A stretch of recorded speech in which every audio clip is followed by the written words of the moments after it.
Shalom bien-aimés dans les Seigneurs, nous sommes très heureux, émis, de partager la parole en ce moment avec vous.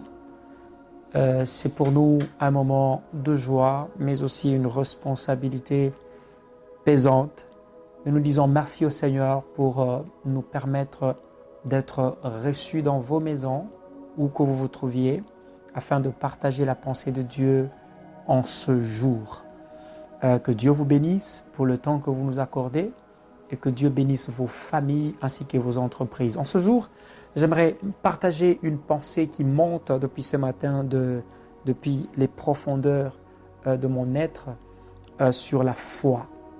J'aimerais donc que nous puissions, pendant ces quelques moments, parler de la foi et avoir un moment où nous prions le Seigneur, où nous demandons à Dieu son assistance par rapport à notre foi. J'espère, et c'est le vœu le plus profond de mon cœur, qu'à l'issue de ces moments que nous allons passer ensemble, la foi de quelqu'un se verra fortifiée, la foi de quelqu'un se verra monter dans une autre dimension. Et je sais que le Saint-Esprit parle à ton âme, je sais que le Saint-Esprit te parle. Je demande donc ce temps, mais aussi ton attention. Nous allons tirer nos passages, parce que nous allons en lire deux, dans Hébreux. Nous serons dans Hébreux au 11e et au 12e chapitre. Hébreux 12, chapitre 2, nous connaissons très bien ces versets que j'aime beaucoup. Ayant les regards sur Jésus, le chef et le consommateur de la foi, qui, en vue de la joie qui lui était réservée, a souffert la croix, méprisé l'ignominie, et s'est assis à la droite du trône de Dieu. Nous allons ensuite, dans Hébreux 11, le 6e verset, et la Bible dit « Or, sans la foi, il est impossible de lui être agréable, car il faut que celui qui s'approche de Dieu croit que Dieu existe et qu'il est le rémunérateur de ceux qui les cherchent. » Amen.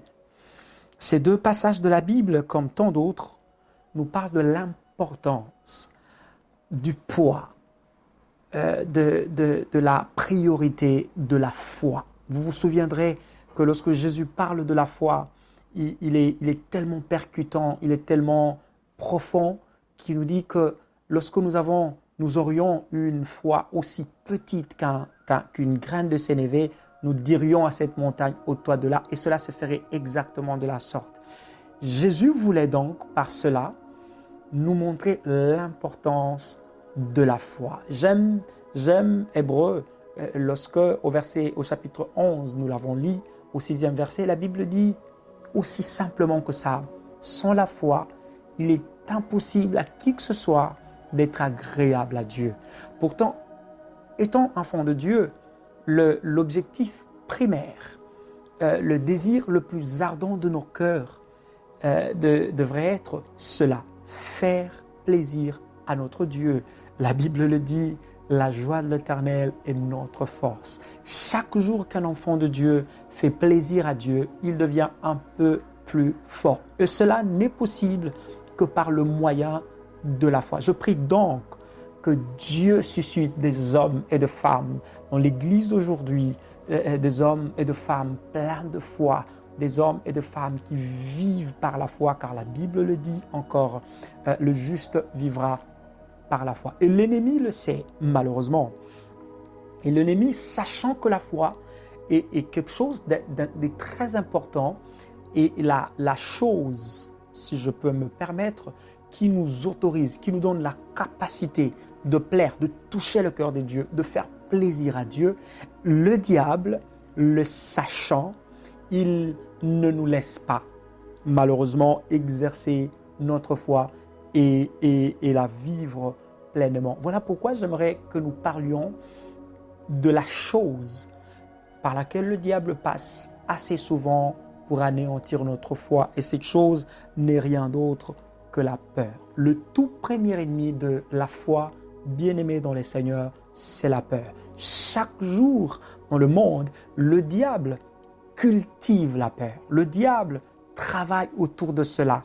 Vous savez, quand vous ouvrez votre télé, que vous mettez des nouvelles de par le monde entier, vous vous rendrez compte que le diable ne fait que s'aimer la peur et la terreur. Tous les médias du monde ne nous servent que la peur. L'objectif du diable, c'est justement d'affaiblir notre foi. Mais j'aimerais, d'entrée du jeu, rassurer quelqu'un et te dire que la foi n'est pas l'absence de la peur. La peur est un sentiment tout à fait naturel. Et donc, dire que l'on n'a pas peur, c'est dire faux. Dire que l'on n'a pas peur, ce n'est pas être vrai. Il est tout à fait normal. Et j'aimerais donc te rassurer, toi qui ressens de la peur de temps en temps, que tu n'es pas anormal, que tu n'es pas possédé par des démons. C'est un sentiment normal. Mais ce qui n'est pas normal, c'est de se laisser abattre par sa peur. C'est de se laisser décourager par sa peur. Par ta peur, tu peux te cloîtrer au sol. Par ta peur, tu peux t'empêcher de réaliser ces rêves, cette mission inimaginablement grande que le Seigneur t'a envoyé accomplir sur terre. Et le diable le sait. Voilà pourquoi ne pouvant pas s'attaquer à ta foi, il fait croître ta peur. Par des nouvelles, par des circonstances, par des chocs, par des déceptions, par la réalité simplement, le diable fait un effort afin que tu aies peur, que tu vives dans la peur, que tu ne puisses pas vivre la foi et pleinement la foi. Alors, je disais que la peur était un sentiment tout à fait normal, un sentiment qui n'est pas satanique forcément, qui n'est pas anormal. Et donc, il est tout à fait normal à un enfant de Dieu de prier et de ressentir la peur, de croire et de ressentir la peur. C'est tout à fait normal et c'est là d'ailleurs, j'ai envie de le dire, que ça prouve que l'on est normal, que l'on fonctionne comme il le faut et humainement possible. Mais rapidement, j'aimerais que nous puissions faire une petite analyse de deux, la foi et la peur, pour voir comment est-ce que la peur anéantit notre foi. Comment la peur en arrive à nous terrasser, à prendre un enfant de Dieu, un homme de foi, une femme battante dans la foi et l'amener au niveau où elle ne sait plus, où il ne sait plus lever le petit doigt pour croire, pour espérer. Pourtant, la Bible dit, Christ en nous, c'est l'espérance de la gloire, la raison même de notre foi. Alors, la foi étant ce qu'elle est, nous savons déjà qu'il n'y a aucun verbe dans toutes les langues du monde qui dénote de la foi. Quelquefois, j'ai envie de dire que croire n'est pas égal à avoir la foi. Vous savez, croire fait allusion à la présence d'un certain doute. Je crois. Ce n'est pas de la foi. Il n'y a donc aucun verbe d'action qui traduit le fait d'avoir la foi. La foi, on l'a. C'est un nom qui n'a pas de verbe qui le conjugue. Donc, étant telle qu'elle est, la foi est irrationnelle. Mais la peur est rationnelle. Et voilà comment notre peur surmonte notre foi. Parce que lorsque ta peur te parle, elle est rationnelle et te dit des choses que tu comprends et te dit des choses que tu vois. Et bien souvent, elle n'a pas aussi tort que ça. Parce que lorsque la foi s'adresse à toi, la foi te demande des choses qui ne sont pas forcément rationnelles ou humainement rationnelles. Mais d'entrée de jeu, je te rappelle que la foi ne s'adresse pas à ce qui est humainement possible. La foi ne s'adresse pas forcément à ce qui est naturellement faisable. Justement, la foi entre en jeu lorsque les choses ne sont pas faisables par l'homme, lorsque l'humain a besoin de l'assistance ou de l'intervention du divin dans la situation dans laquelle il se trouve. Alors, il est tout à fait normal que tu aies peur parce que ta peur, ces sentiments à l'intérieur de toi te montrent des choses qui sont rationnelles. Tu ne peux pas avoir ce travail, tu ne peux pas réaliser cela parce que tu n'as pas les compétences pour. C'est tout à fait normal que ta que ta peur se ressource de toutes ces choses qui sont rationnelles.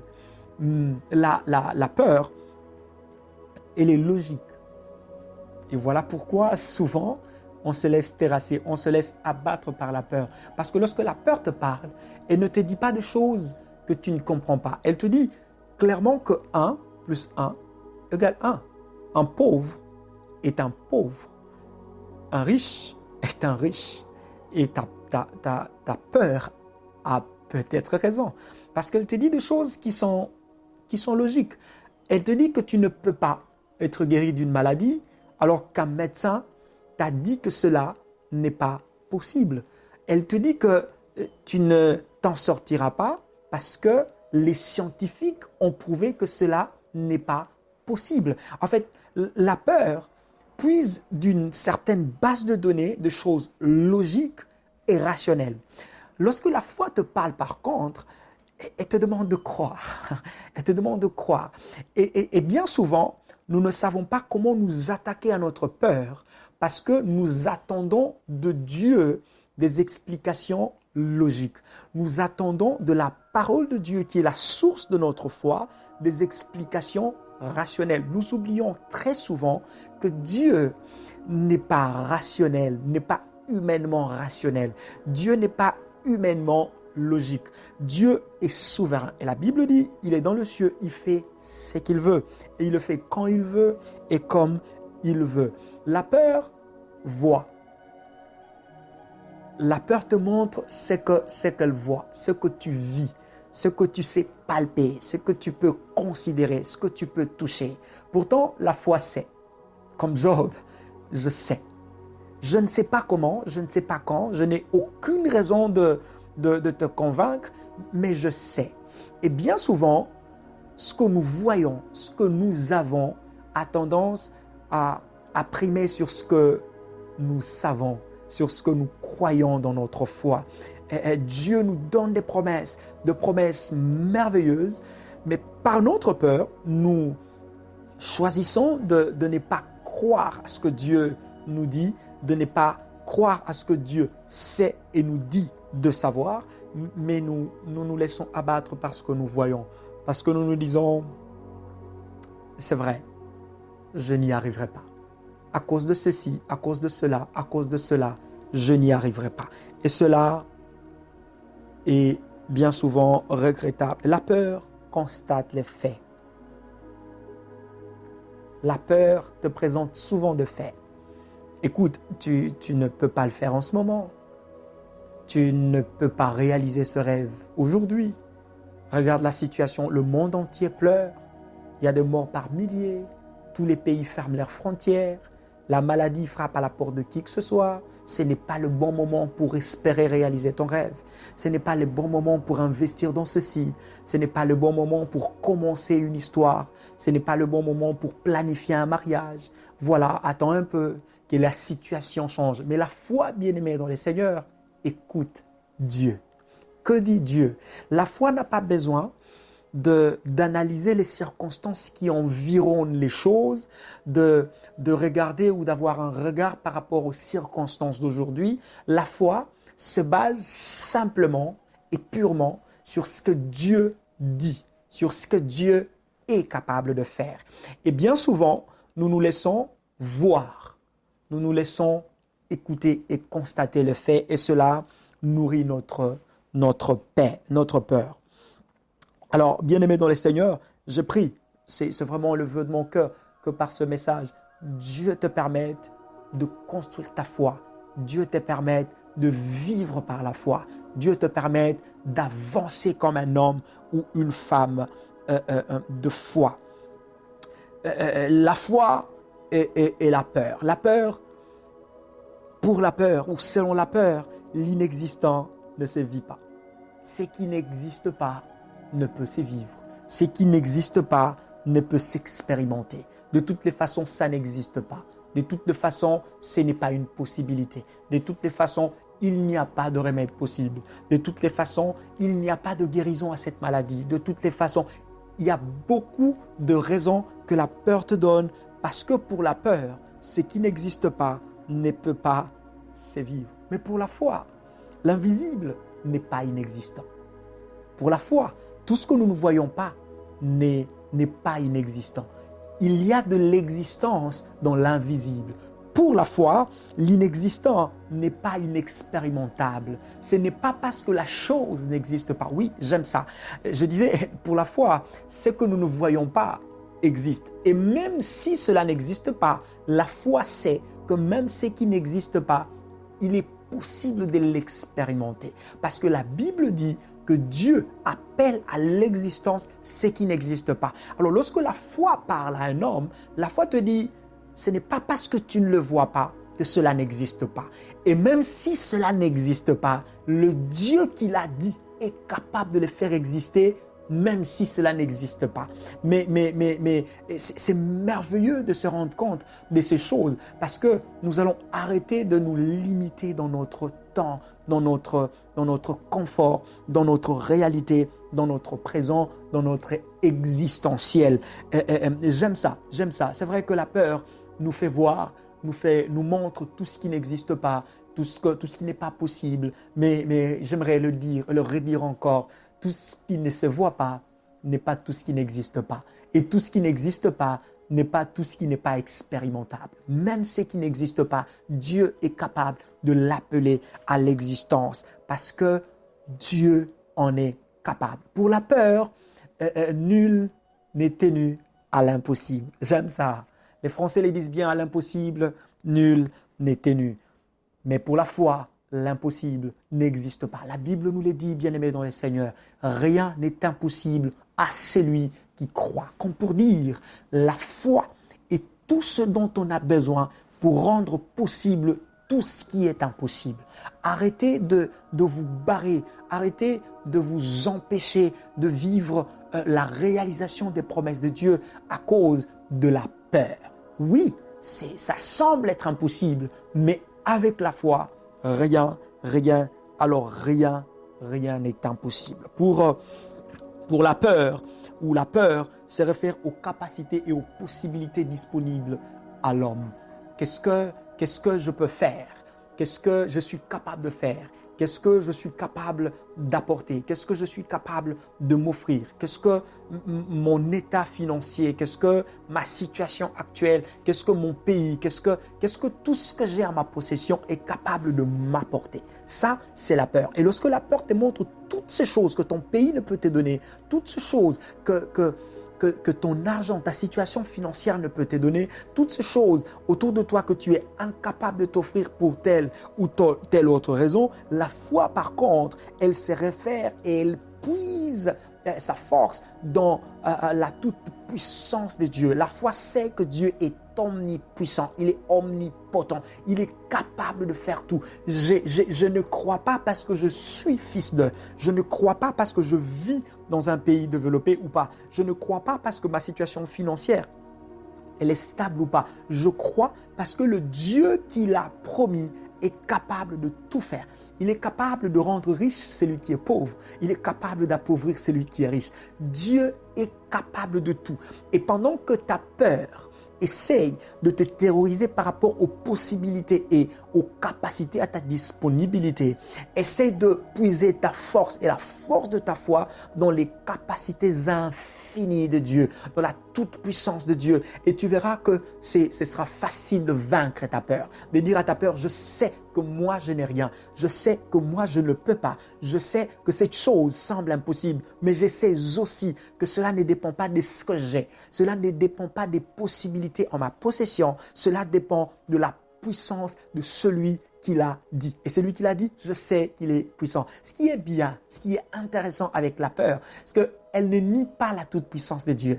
La peur ne nie pas que Dieu est capable de le faire, mais elle essaie juste de te montrer que toi, tu es incapable de le faire. Et malheureusement, bien souvent, nous laissons notre cœur écouter notre peur. Notre peur n'a pas la puissance et l'autorité sur la promesse. Et la peur le sait. La peur te dit, tu ne vas pas le faire parce que tu ne peux pas le faire. Oui, tu as raison, mais la vérité c'est que cela ne dépend pas de moi. C'est lui qui le fera, c'est le Dieu qui l'a promis. Lorsque tu vois les choses dans cet angle de vue, il est humainement possible et facilement possible d'avoir foi en Dieu, de croire en ce que Dieu te dit, de croire en sa parole, même si cela est hors de la portée de tes possibilités et de tes capacités. Je prie donc que le Seigneur bâtisse la foi de quelqu'un sur ce qu'il est capable de faire lui et non sur ce que tu as, sur tes capacités naturelles. Vous savez, enfant de Dieu, la peur est un sentiment inutile, une perte d'énergie, une perte de temps, parce que de toutes les façons, la peur ne change rien. Avoir peur ne changera pas la chose. Ce qui doit arriver, arrivera. Alors, toutes les fois que nous passons le temps dans la crainte, dans la peur, nous perdons nos énergies, nous perdons notre temps. Parce que la peur, c'est ces sentiments qui nous disent « tu ne vas pas y arriver, tu ne vas pas le faire, tu ne peux pas le faire, tu n'es pas assez bon pour ça, tu n'es pas capable de le faire. D'ailleurs, tu ne sais pas ce qui t'attend demain, tu ne sais pas ce qui va se faire demain. » Et bien souvent, nous nous laissons aller.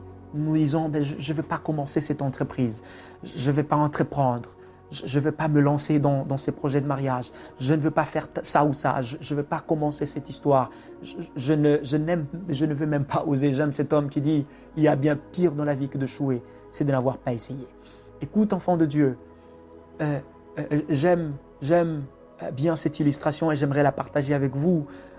Une voiture, la nuit, peut rouler de Montréal à Québec et plus loin à Toronto et encore plus loin, alors que les phares d'une voiture ne peuvent éclairer que 50 mètres à la fois et au mieux sur l'autoroute 100 mètres.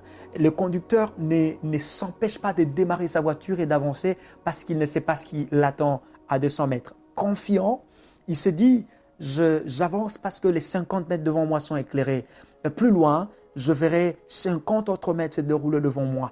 Et de cette façon, il est capable de quitter Montréal jusqu'à arriver à Québec et encore plus loin, alors qu'il n'a vu se dérouler devant lui que 50 mètres à la fois. Bien souvent, Dieu n'a pas besoin que nous voyions le chemin tout tracé devant nous afin de commencer une marche. Dieu déroule quelques pas devant nous, Dieu déroule quelques mètres devant nous. Il attend de nous par la foi que nous commencions la route, que nous commencions le chemin, que nous avancions sur la route. Et crois-moi, enfant de Dieu, à la minute où tu poses ton pied sur la route déroulée par Dieu devant toi, Dieu déroulera les 50 prochains mètres, les 50 prochains autres mètres. Tu feras des kilomètres et des kilomètres avec Dieu, alors que jamais tu ne verras le chemin tout tracé. Ayons confiance en Dieu et marchons dans la foi. Cela est une chose merveilleuse. Vous savez, avant de croire, nous n'avons pas besoin de comprendre. Bien souvent, la peur nous dit, je ne sais pas comment cela se fera. C'est la réponse de Marie. Oui, c'est bien, mais même si cela est faisable, même si cela est comme tu le dis, comment cela se fera-t-il? J'aimerais te dire, enfant de Dieu, que tu n'as pas besoin de comprendre pour croire. Il y a tellement de choses dans la nature auxquelles nous croyons, mais auxquelles nous ne comprenons absolument rien. Je n'ai jamais essayé, je n'ai jamais pu comprendre comment est-ce que les cerveaux contrôlaient les muscles volontaires. Je sais que les arbres poussent, l'herbe pousse, mais je ne comprends pas comment, ni personne d'ailleurs. Je sais que Jésus est un homme Dieu, mais je ne comprends pas comment, et plusieurs d'ailleurs. Il y a tellement beaucoup de choses auxquelles nous croyons, mais que nous ne comprenons pas. Nous croyons à notre propre existence, mais nous ne comprenons pas comment. Tu ne comprends pas comment tu existes. Tu t'es découvert un jour sur terre sans comprendre comment. Et comment veux-tu comprendre ce que Dieu te dit avant d'y croire? Tu n'as pas besoin de la compréhension pour croire. La foi n'a pas à être basée sur la compréhension. Fais confiance en Dieu et tu verras que le Seigneur est merveilleux et fidèle dans ce qu'il promet. J'aimerais qu'on finisse par une histoire qui me fascine, une chose qui m'impressionne et qui me bénit beaucoup, celle d'un oiseau, la sterne, un oiseau qui vit dans le pôle Nord, dans l'Antarctique, mais qui se reproduit dans le pôle Sud, en Antarctique. Et pour cela, il a besoin de parcourir 35 500 kilomètres pour aller se reproduire. Une fois la reproduction finie, les oiseaux repartent vers le pôle Nord et laissent les œufs.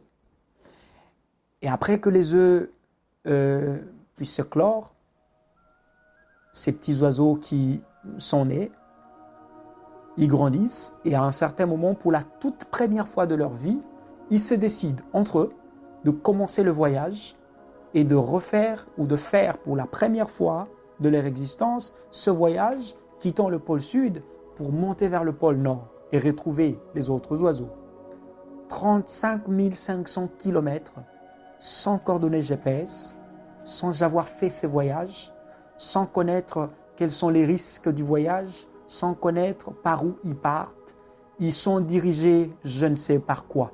Je crois que si Dieu est capable de ne pas tromper la conscience d'un oiseau, il n'est pas capable de tromper ta conscience. Quand Dieu te parle, il sait pourquoi. Quand Dieu te dit une chose, il sait qu'il en est capable. Fais confiance en Dieu. Arrête d'écouter ta peur. Arrête d'écouter ta peur. Arrête de te laisser paralyser, détruit, aboli, anéanti par ta peur. Dieu est capable de faire ce qu'il t'a dit qu'il va faire. Cela ne dépend pas de tout ce que tu as comme capacité, de tout ce que tu as comme connaissance. Cela dépend de sa personne et de sa nature. Il est fidèle et il est capable. Il est fidèle et il est capable. Il a la possibilité de le faire. Il a le pouvoir de le faire et il le fera. Tout cela, tout n'est que question de temps. Et au temps voulu par lui, il réalisera ce qu'il t'a promis. Que le Seigneur te bénisse. J'aimerais donc prier avec toi pendant quelques minutes ou quelques secondes afin que le Seigneur fortifie ta foi, afin que le Seigneur amène ta foi à monter et à croire en lui par rapport à ce que lui il est et non par rapport à ce que toi tu as. Seigneur, je prie pour mon frère, ma sœur qui m'écoute en ces moments afin que toi, tu sois le soutien de sa foi. Il a longtemps été terrorisé par sa peur. Il vit constamment dans la peur du lendemain, la peur de perdre un être cher, la peur de perdre son travail, la peur de ne pas pouvoir arriver à ses objectifs, la peur de ne pas pouvoir réaliser ses attentes. Et cela l'abat, cela détruit sa vie. Je prie, Père, que par cette parole et que par cette prière, tu changes sa vie. Au nom de Jésus. Saint-Esprit, je te demande de faire un travail de fond dans la vie de mon frère et ma sœur, afin que désormais, il n'ait pas ces tableaux de tout ce qu'il a à sa possession, ses possibilités à sa portée, mais qu'il base désormais son regard, sa foi et sa confiance en la capacité infinie, la toute-puissance de Dieu. Au nom de Jésus. Amen. Merci donc de nous avoir suivis. Merci pour le temps que vous nous avez accordé. Nous espérons être une bénédiction pour vous et vous retrouver très prochainement. Nous vous invitons donc à aimer la vidéo, à partager le lien avec vos frères et sœurs et nous croyons que cela sera une bénédiction pour tous. Abonnez-vous massivement à notre chaîne YouTube et cela sera une très bonne chose. Que le Seigneur vous bénisse. À la prochaine.